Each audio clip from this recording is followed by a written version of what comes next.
In a monumental shift that will undeniably reshape the Middle East, Iran's supreme leader, Ayatollah Ali Khamenei, has been confirmed dead following a highly targeted Israeli airstrike on his Tehran compound on the morning of the 28th of February 2026. Khamenei, who ruled the nation with an iron fist for 36 years, was eliminated alongside 5 to 10 other top Iranian officials who were gathering at the same complex. This unprecedented daytime decapitation strike was swiftly confirmed by President Donald Trump on Truth Social, with 4 Israeli security officials and a senior USS defense official fully corroborating the monumental intelligence assessment. Don't take your eyes off the screen until the secret is revealed. Don't forget to like, subscribe to the channel, and share your thoughts in the comments section. Thank you for watching.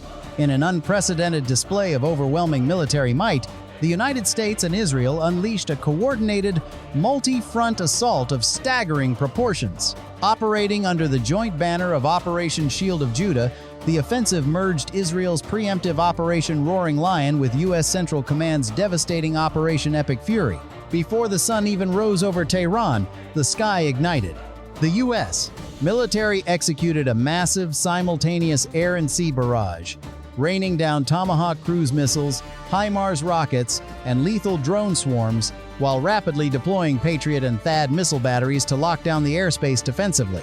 Matching this ferocious intensity, Israel launched the single largest flying mission in the entire history of its Air Force. A massive swarm of 200 advanced fighter jets screamed across the Middle East, systematically obliterating 500 strategic targets in just one day.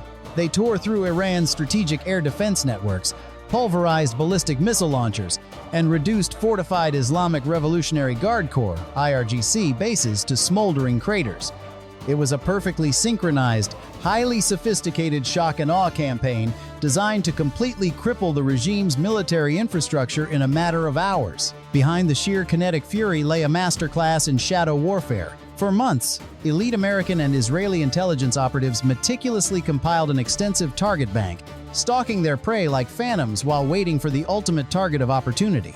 That golden moment materialized on a quiet Saturday morning. Utilizing unparalleled, real-time espionage, the coalition identified 3 separate, highly secretive gatherings of Iran's most powerful elites. Instead of choosing just one, they pulled the trigger on all 3 simultaneously. The resulting decapitation strike was absolute and apocalyptic.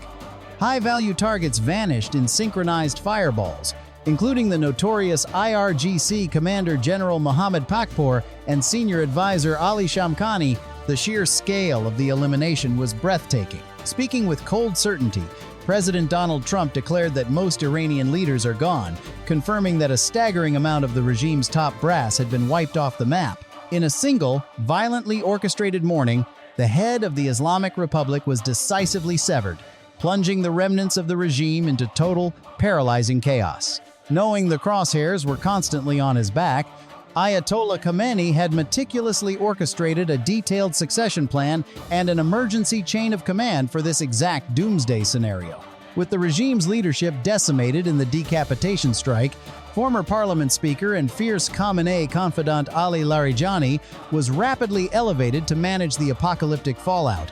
Emerging from the smoke and rubble of the devastating Saturday morning bombardments, Larijani miraculously survived to become the absolute most senior civilian official left standing in the crumbling Iranian government. Now holding the shattered wreckage of the Islamic Republic together, the new de facto leader wasted absolutely no time stepping into the ultimate power vacuum.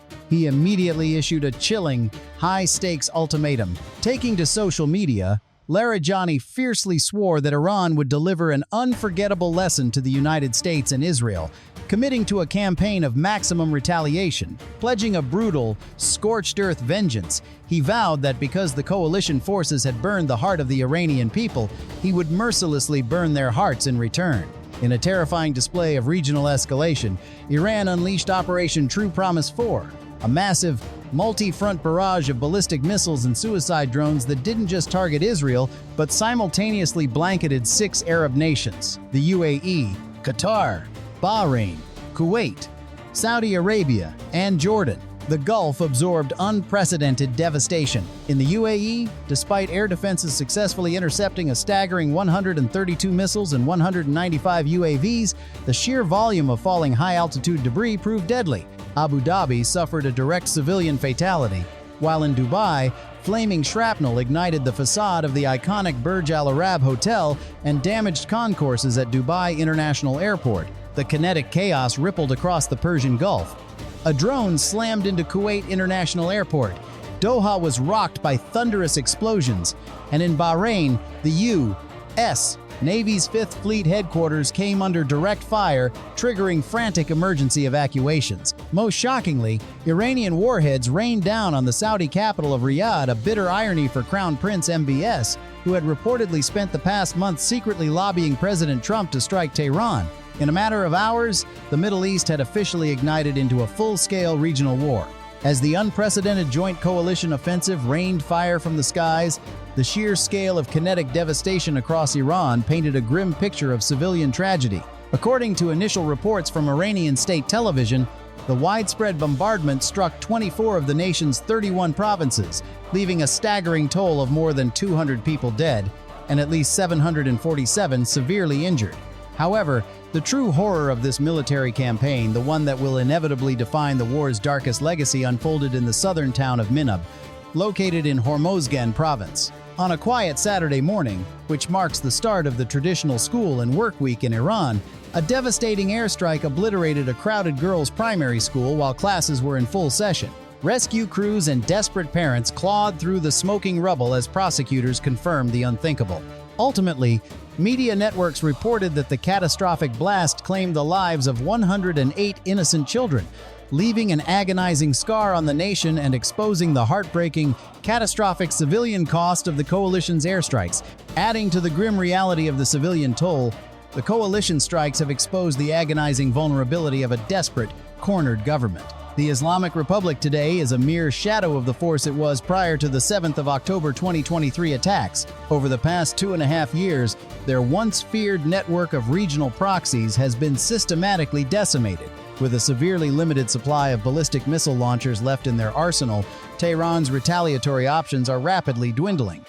Most critically, the regime has completely alienated its own citizens. This is a deeply unpopular dictatorship that recently slaughtered 32,000 of its own civilian protesters in the streets, a brutal, cornered beast fighting for its final breaths. Beyond Iran's borders, the global fallout is already materializing. The Strait of Hormuz, the vital choke point for 20 million barrels of oil daily, is now a flashpoint, sending global energy markets into a tailspin. Diplomatically, the UN and Oman are frantically pleading for a ceasefire, while fractures grow in Washington as lawmakers like Representative Thomas Massie demand a constitutional congressional vote. With President Trump vowing uninterrupted bombing all week, the Middle East of yesterday is gone, replaced by a desperate, wounded regime that remains incredibly dangerous.